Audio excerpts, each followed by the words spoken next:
Alhamdulillah. Yang saya tanyakan, materi strategis apa yang kita sampaikan kepada orang non-Islam, terutama orang Nasrani, sehingga mereka tertarik? Pertama. Kedua, mungkin ada referensi buku apa yang menjadi referensi yang bisa untuk menambah wawasan dan ilmu. Cukup saja. Terima kasih. Ini pertanyaan bagus. Pertanyaan bagus. Saya jawab ya. Apa kira-kira argumen, gitu ya? Argumen untuk memudahkan orang Kristen itu datang kepada Islam. Mungkin yang Bapak maksudkan mencari kelemahan Kristen. Kalau dia Tuhan, kenapa dia tergantung di kayu salib? Begitu kan? Itu pertanyaannya. Itu pendeta dengan mudah menjawab itu. Kalau pendetanya kaliber, dengan mudah.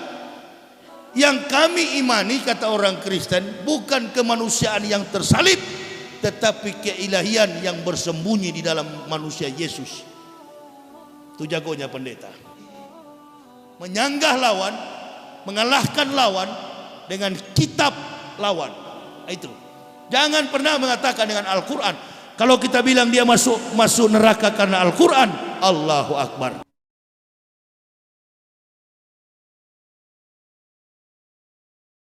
Monggo dari jamaah yang ingin bertanya kepada Ustaz. Coba. Silau, mata saya silau. Silakan. Bagi yang ingin bertanya silakan. Saya Ustaz. Udah. Kita dialog interaktif. Maaf sebentar ya. Monggo. Mic-nya diberikan. Nanti sebentar Pak. Nanti untuk malam kalau ada yang mau bertanya sebaiknya ditulis. Taruh di kertas, taruh di meja, saya baca, saya jawab. Tapi sekarang sudah terlanjur, silakan bertanya. Terima kasih Ustaz. Alhamdulillah. Yang saya tanyakan, materi strategis apa yang kita sampaikan kepada orang non-Islam, terutama orang Nasrani, sehingga mereka tertarik? Pertama. Kedua, mungkin ada referensi buku apa yang menjadi referensi yang bisa untuk menambah wawasan dan ilmu. Cukup saja. Terima kasih. Ini pertanyaan bagus. Pertanyaan bagus. Saya jawab ya. Apa kira-kira argumen, gitu ya? Argumen untuk memudahkan orang Kristen itu datang kepada Islam. Nabi SAW, wala tujadilu ahlal kitabi wa ahsan. Jangan berdebat dengan ahli kitab kecuali dengan cara terbaik. Jadi kita sebenarnya dilarang untuk berdebat dengan mereka. Kenapa Nabi larang? Nabi melarang karena tidak boleh kalau bukan ahli. Itu maksudnya. Wala tujadilu ahlal kitab. Tidak boleh berdebat dengan ahli kitab kecuali dengan cara terbaik. Berarti yang bisa melawan berdebat dengan mereka jangan antum. Nah, inilah. Jangan antum orang yang memang muslim yang tidak paham tentang mereka. Sebaiknya yang menantang mereka itu adalah orang-orang yang terbaik dari mereka dulu. Begitu seperti saya. Karena tahu betul kelemahan kafir. Jadi apa pertanyaan kira-kira yang lebih mudah untuk coba kita nonton waktu Zakir Naik berdebat dengan William Kimball. Kemudian Esra Soro berdebat dengan Dr. Sanihu Munir. Terkesan sama kuat.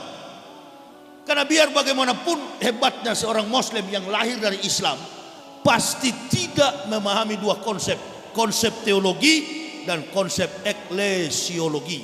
Tentang gereja dan tentang rumus-rumus teologi spekulatif filsafat ketuhanan Yesus. Dengan begitu, dia menyebut kitab Kristen pun Injil. Nah ini. Dia menyebut kitab Kristen pun Injil. Padahal kitab Kristen itu bukan Injil. Kitab Kristen itu adalah kitab yang tersusun atas pemahaman orang ke orang. 200 tahun Isa sudah diangkat, baru kitab itu ada. Jadi saya kira pertanyaan yang untuk diajak supaya orang Kristen mudah masuk Islam, jangan coba-coba memakai Al-Quran. Ada pepatah mengatakan begini, jangan melempar mutiara kepada babi.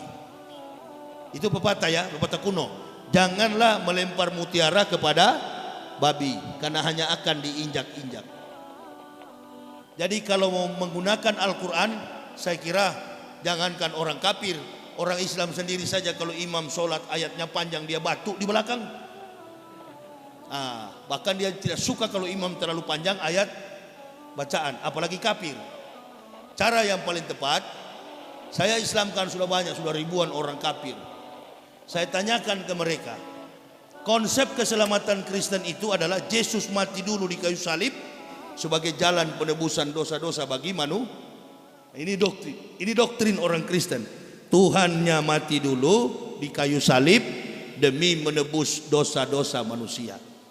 Tanyakan kepada orang Kristen, apakah Yesus yang kalian tuhankan itu betul-betul kalian percaya dia sebagai Tuhan? Pasti orang Kristen akan menjawab, ya, itu adalah Tuhan kami. Apakah Anda percaya bahwa Tuhan Sang Pencipta tidak pernah mati? Dia juga akan menjawab, betul, Tuhan tak pernah mati. Apakah Anda percaya Yesus yang kamu tuhankan itu pernah mati? Di sini dia bingung. Dengan logikanya yang sehat, dengan akal budinya yang Allah berikan, dia akan menjawab bahwa Tuhan tidak pernah mati. Di sisi yang lain, dia akan menjawab bahwa Tuhannya Yesus pernah mati. Lalu Bapak tidak usah melanjutkan bertanya, cukup tanya begitu. Apakah Anda percaya Tuhan tidak pernah mati? Dia pasti menjawab, gila kamu, masa Tuhan mati? Nah, saya tanya, pernah atau tidak? Kalau dia bilang enggak, oh bagus, berarti kamu masih sehat ini. Baru tanya dia, apakah Yesus pernah mati? Di sini dia mulai curiga. Ya, dia kan mati demi menebus dosa-dosa manusia. Iya betul. Saya tidak mau tahu. Yang saya tanya sebagai dari seorang Muslim untuk kamu adalah apakah Yesus juga pernah mati? Begitu dia bilang pernah di kayu salib, baru kita tuding dia. Tadi Anda bilang Tuhan tidak mati, sekarang Yesus pernah mati. Siapa yang kamu percaya? Yang tidak pernah mati atau Yesus yang pernah mati? Lalu biarkan pukul cerita lain, tinggalkan cerita itu, nggak usah lagi di utak-atik. Biar nanti dia berpikir sendiri. Yakin 1000%, satu malam dia nggak bisa tidur, terbayang-bayang terus dengan itu. Saya begitu, karena tidak boleh kita paksa orang Kristen masuk Islam. La ikra afiddin. Tak ada paksaan untuk memeluk agama Islam. Tanya begitu. Untuk mau dialog dengan menggunakan Al-Quran, berdialog tentang ketuhanan, filsafat, berat sekali. Karena dia diajar untuk berdalih. Atau kita bilang begini, mungkin yang Bapak maksudkan mencari kelemahan Kristen. Kalau dia Tuhan, kenapa dia tergantung di kayu salib? Begitu kan? Itu pertanyaannya. Itu pendeta dengan mudah menjawab itu. Kalau pendetanya kaliber, dengan mudah. Yang kami imani, kata orang Kristen, bukan kemanusiaan yang tersalib, tetapi keilahian yang bersembunyi di dalam manusia Yesus. Itu jagonya pendeta. Makanya jangan pernah akui Yesus itu adalah Isa. Posisi Isa tetap Nabi. Yesus itu adalah Tuhan Kristen. Siapapun benda atau makhluk yang engkau tuhankan dan kemudian jadi agamamu, itu urusanmu. Tapi ketika sudah melibatkan nabi-nabi di dalam Islam, pasti kami orang Islam akan membelahnya. Itu. Ngerti maksud saya kira-kira? Sebenarnya kami ini nggak akan ganggu orang Kristen itu, tapi karena mereka selalu melibatkan bahwa Isa adalah Yesus, Yesus adalah Isa. Nah, di sini kami marah, di sini kami berusaha meluruskan. Jadi kalau hanya bertanya, kalau dia Tuhan kenapa dia tergantung di kayu salib? Oh, dengan mudah pendeta jawab itu. Dengan mudah dia akan bilang, yang kami tuhankan bukan orang yang tersalib, yang kami tuhankan adalah keilahian yang bersembunyi dalam orang, dalam manusia Yesus itu. Bapak mau jawab apa lagi? Nah, makanya sebelum debat jangan pernah mengakui Bible Kristen itu Injil dan Isa adalah Yesus. Karena Nabi Isa tidak mampu divisualisasikan baik dalam bentuk gambar maupun foto. Nabi Muhammad aja tidak ada gambarnya, kok bagaimana Nabi Isa ada gambarnya? Nah, siapa itu? Orang yang disalib itu tidak ada lain kecuali orang yang diserupakan dengan Nabi Isa, sebagaimana keterangan Al-Quran. Buku yang paling bagus yang akan Bapak tanyakan tadi untuk referensi, ini ada buku saya dengan judul Kebenaran Islam Menurut Mantan Pendeta. Buku ini tidak pernah mengatakan orang Kristen masuk neraka dari ayat Al-Quran. Enggak ada, enggak pernah saya pakai Al-Quran untuk menjebak orang Kristen masuk neraka. Tapi buku ini, dalam buku ini yang mengatakan orang Kristen masuk neraka adalah ayat-ayat Kristen itu sendiri. Menyanggah lawan, mengalahkan lawan dengan kitab lawan. Itu. Jangan pernah mengatakan dengan Al-Quran. Kalau kita bilang dia masuk neraka karena Al-Quran, Allahu Akbar. Dia akan bilang, kitab saya mengatakan saya masuk surga. Ayo. Coba. Waktu Ustaz Somad dilaporkan terkait peristiwa salib. Ulama besar Ustaz Somad ini di kalangan umat Islam. Sekarang saya mau tanya. Begitu Ustaz Somad dilapor, adakah argumen dari Ustaz Somad untuk bisa bela diri?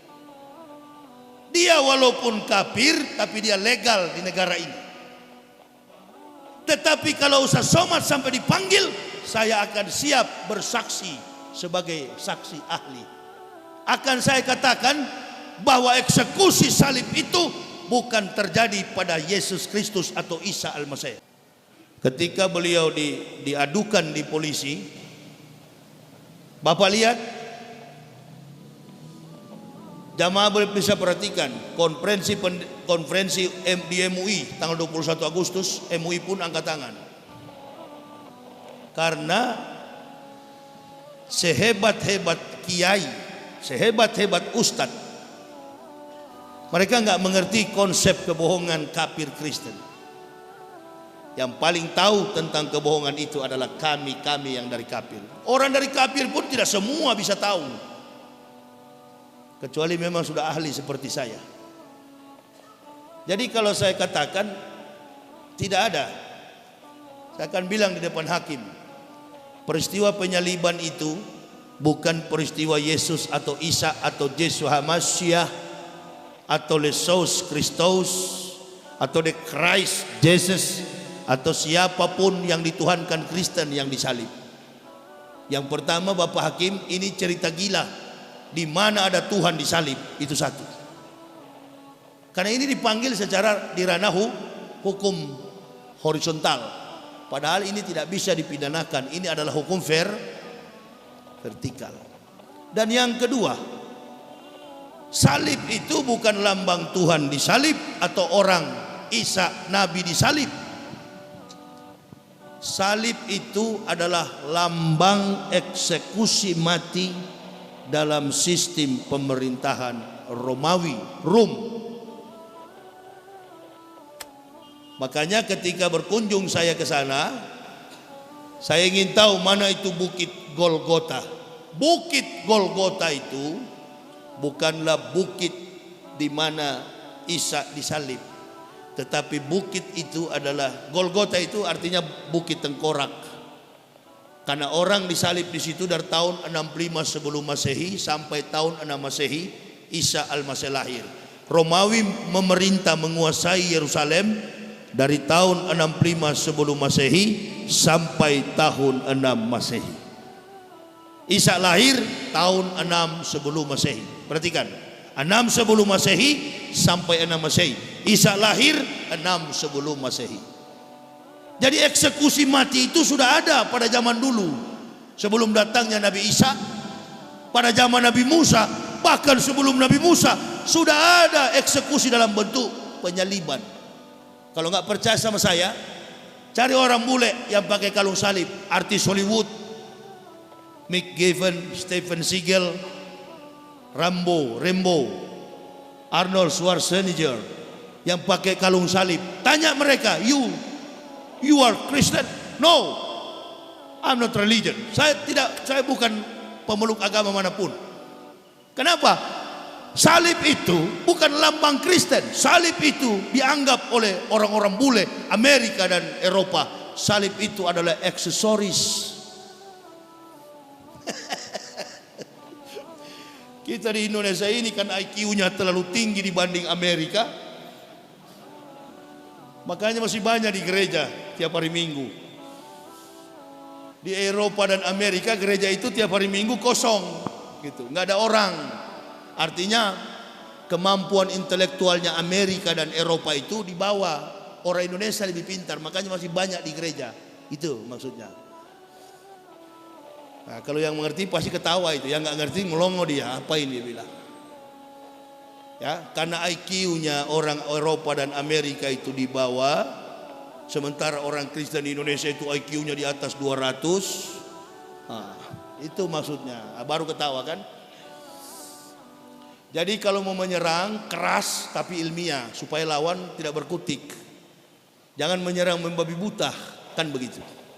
Menyerang babi buta hanya membuat kita terpenjara. Akhirnya saya cut. Begitu saya marah di YouTube, Ustaz Somad lolos. Karena orang kafir sudah tahu ini sudah maju. Kalau ini sudah maju, ini dedengkot kita dulu, pasti kita kalah. Saya kira nanti malam lah kita ketemu di kurang bagus. Bilang panitia nanti malam soundnya jangan terlalu keras, karena saya supaya biar tidak usah berteriak, dengan pelan-pelan saya bisa bicara. Apalagi dalam keadaan situasi masih lelah begini, berikan kami waktu untuk istirahat. Karena bukan jarak dekat perjalanan dakwah kami sampai ke sini.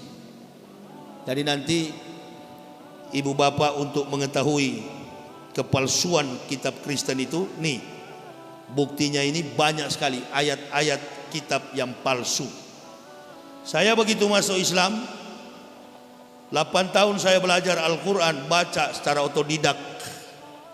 Bahkan secara diam-diam saya membeli Iqra di pasar, dan saya mulai mengejah setiap kata-kata dalam Al-Quran.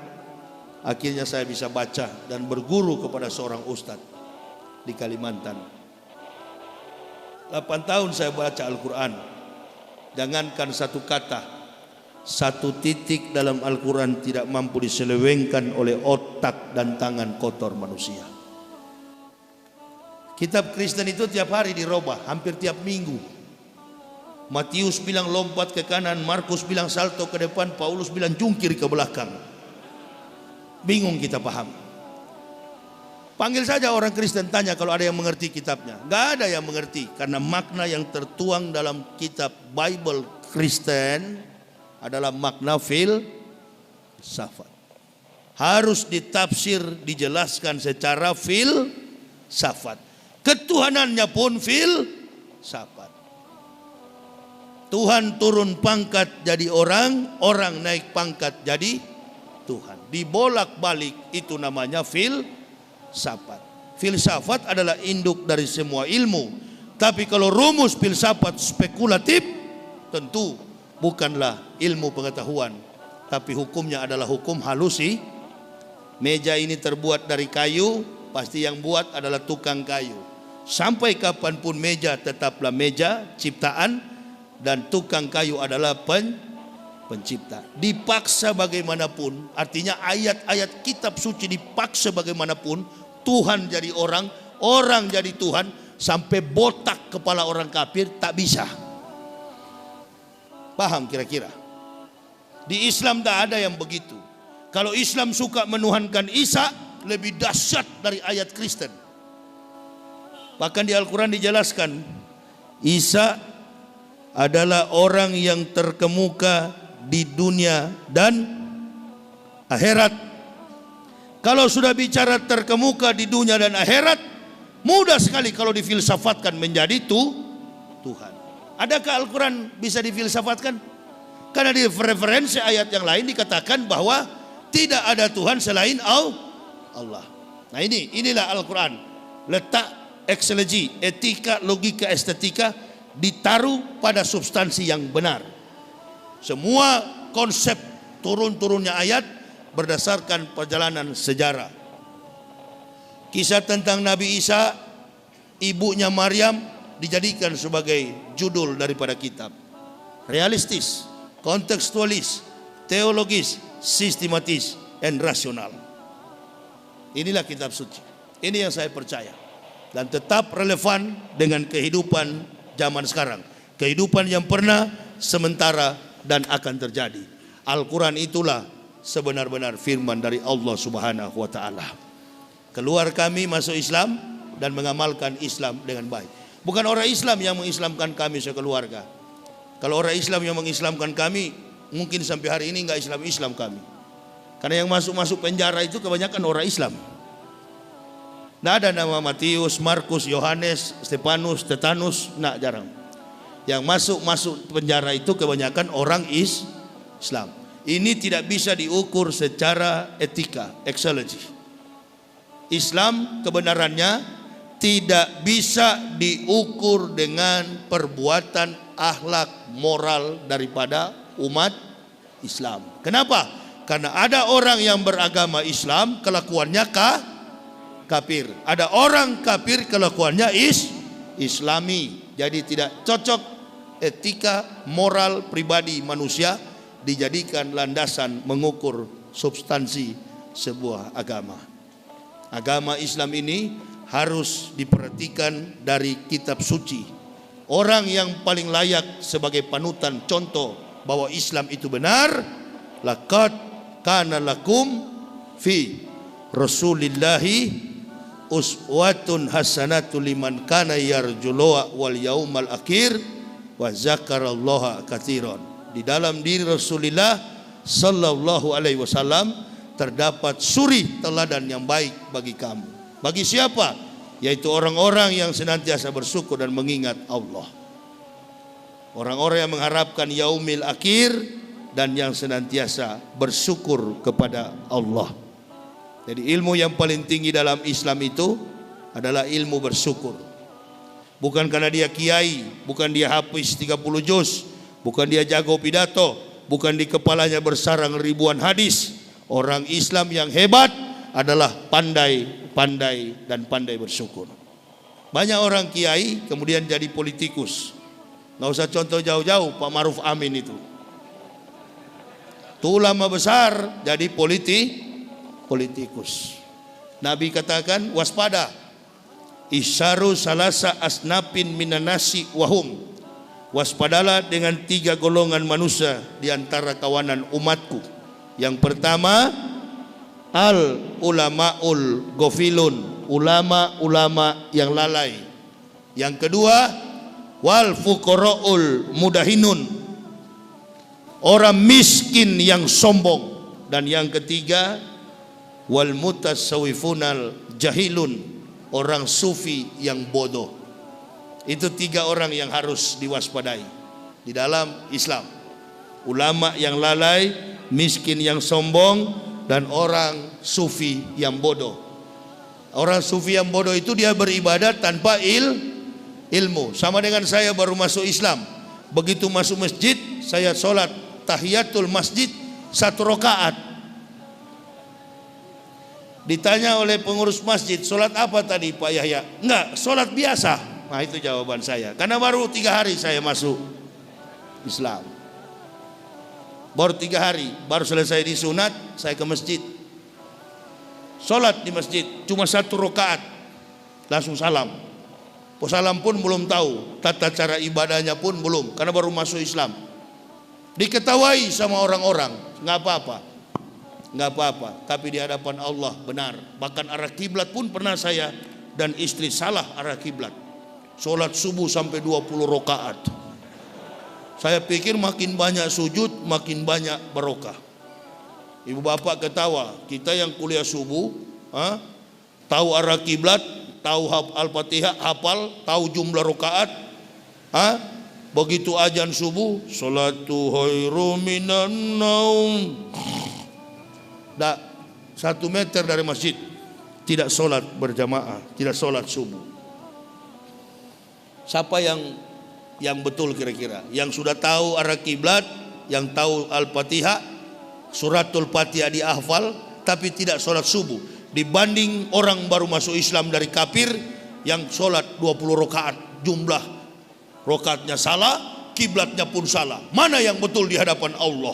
Saya berani katakan yang betul adalah mantan kafir yang sholat 20 rakaat. Karena dia belum tahu.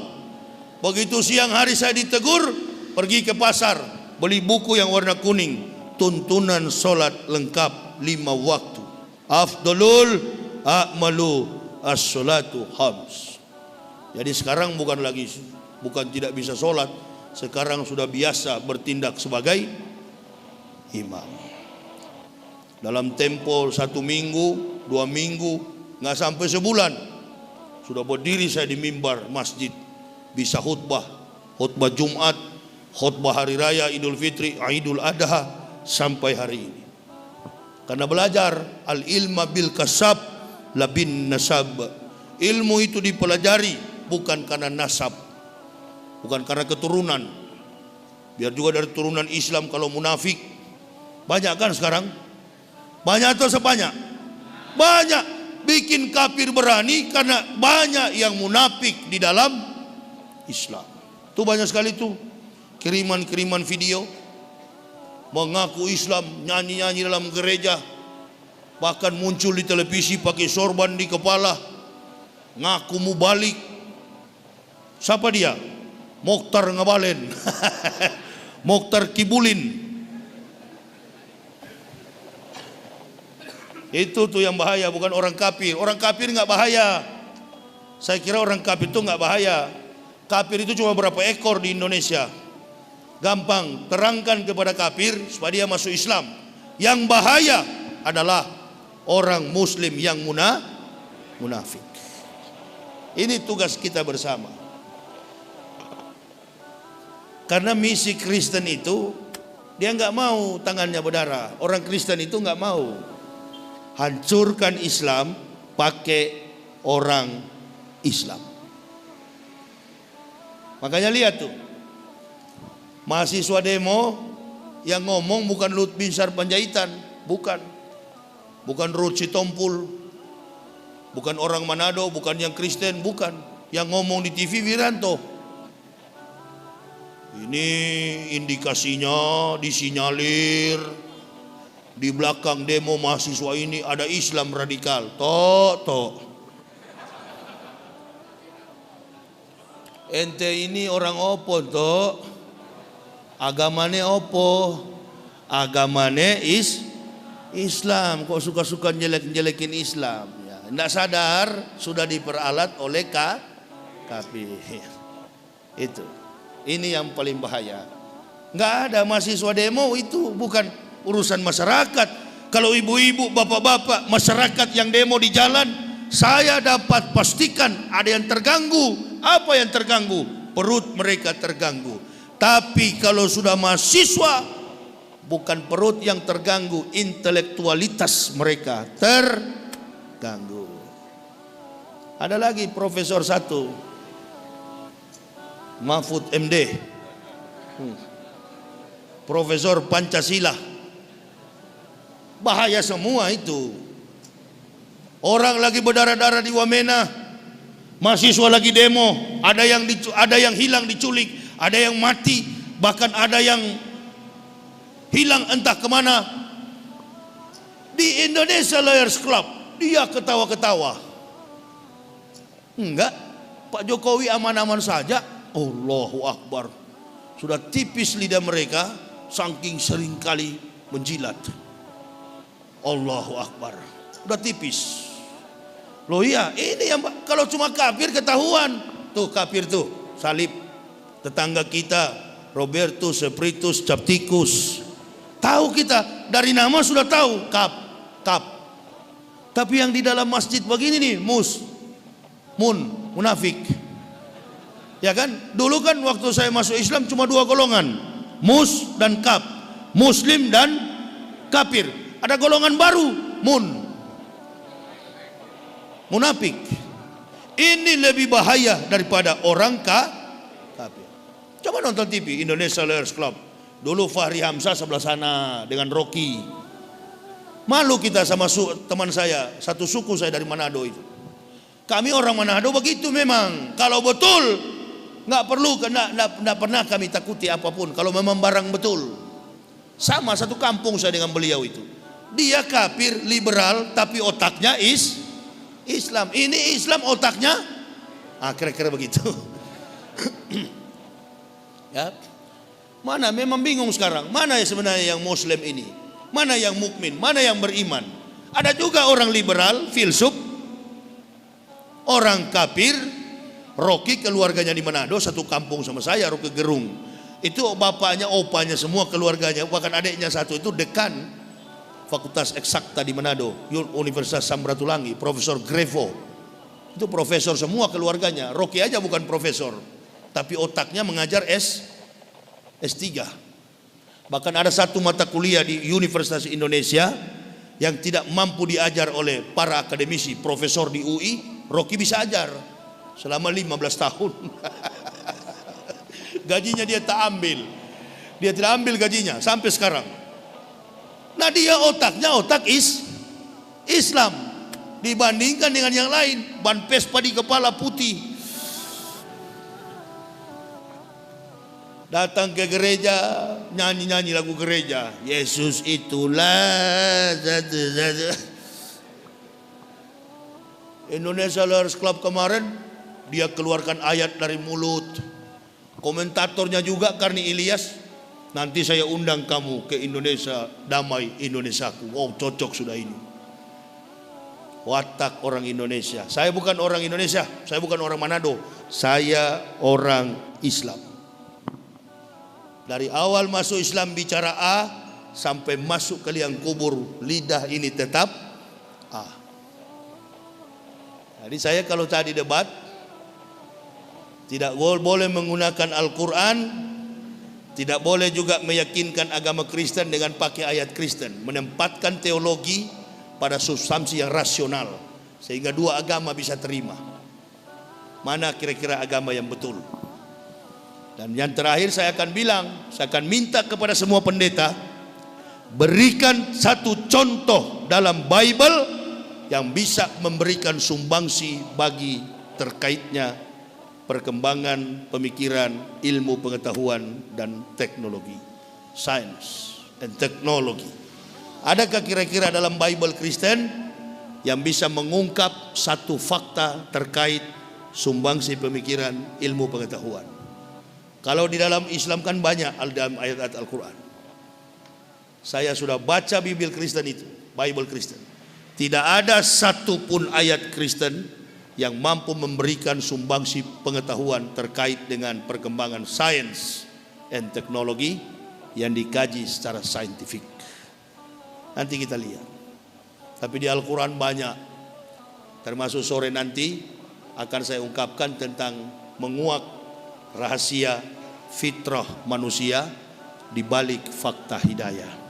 Nanti malam kita jumpa di Masjid Boyolali. Di masjid apa itu namanya? Masjid, ya, kita jumpa di sana saja. Nanti bagi Bapak Ibu saudaraku yang ingin melihat biodata saya secara lengkap, inilah dokumen saya mempendetakan para pendeta.